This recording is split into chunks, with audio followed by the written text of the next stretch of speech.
Are you thinking about buying a small business? Don't make a move until you've watched this video. We're breaking down the essential 8 steps of due diligence that could save you from a bad investment. Hi, my name's Trent Lee. I've sold over 600 businesses, and for the last 6 years in a row, I've been named the #1 business broker in the country for the most closed transactions, and I make these videos so that you can reach out to me whenever you're looking at buying or selling a small business. Step 1, review the financial records. First up, you need to review the financial records in details. This means examining financial statements like balance sheets, income statements, cash flow statements for at least the last 3 to 5 years. Verify the revenue, expenses, profitability of the business.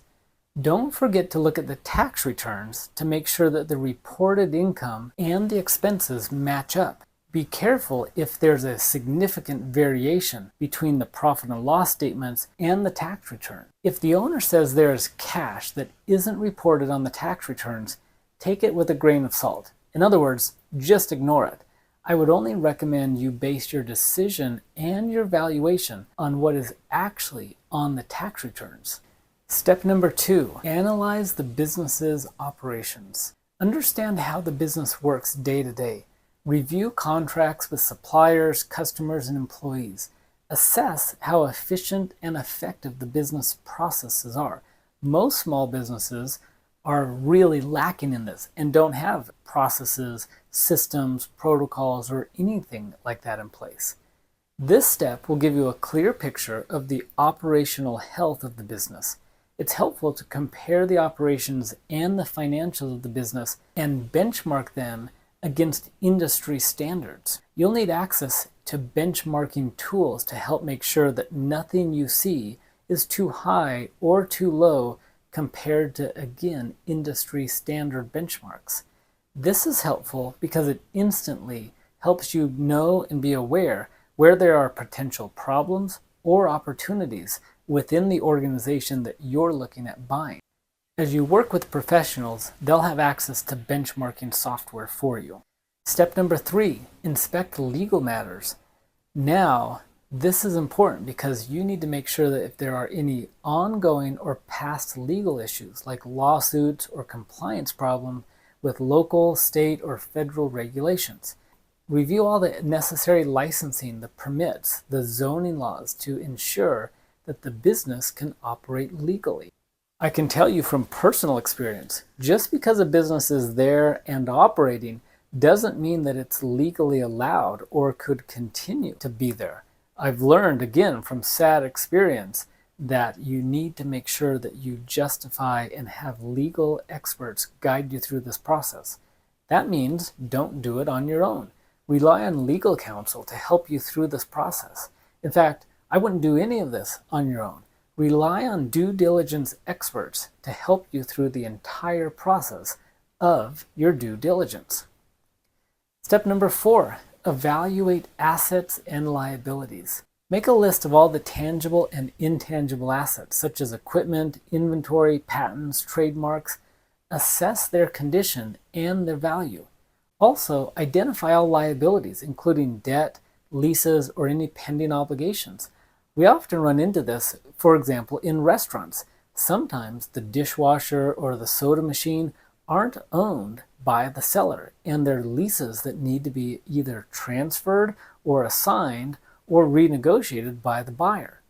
This is key. Don't let the buyer or the broker convince you otherwise. Doing this is vital and important to you as a buyer. Step number 5, understand the market position. It's important to understand the current business market position. Analyze the competitive landscape, market trends, customer demographics, and the business's reputation. This will help you evaluate the potential for future growth and identify any market risks. Step number 6, examine employee and management structure. Review employee contracts, benefits, turnover rates, understanding the roles and responsibilities of key management and staff. Assess the overall organizational structure and the company culture to ensure that it aligns with your vision, or try and determine if you can change that, which often isn't easy. Is anyone overpaid, underpaid? What about family? Make sure to account for the fair market wages of any family who may be needing to be replaced in the business. Whatever you do, don't allow the seller or the seller's broker to convince you that the entire family wages are added back if they are actively working in the business. This will cause your expenses to be understated and your valuation to be overstated.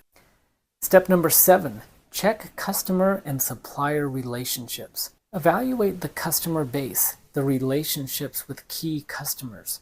Review agreements with major suppliers and vendors. Assess the stability and the reliability of those relationships.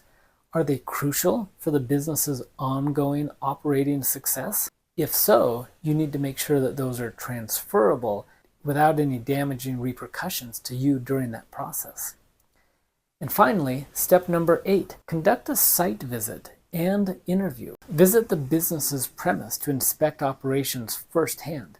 It's unlikely you'll be able to speak with the employees prior to closing, so you'll have to rely on interviewing the seller here. Use the interactions to gather insights and confirm the information obtained during the due diligence process. And that's it. By following these 8 steps, you'll ensure that you have at least the basic comprehension and understanding of the businesses from a due diligence standpoint. This reduces risks and helps you make a more informed decision. As I mentioned before, this is really just a quick overview. Whatever you do, make sure that you work with a team of experts to help you through the due diligence process. And in fact, the entire buying or selling process. You should have your team help you guide you step by step through the process. I hope you found this video helpful. If you're interested in looking at more videos, check out my other videos on YouTube for a lot of different educational content about buying and selling businesses. Thanks.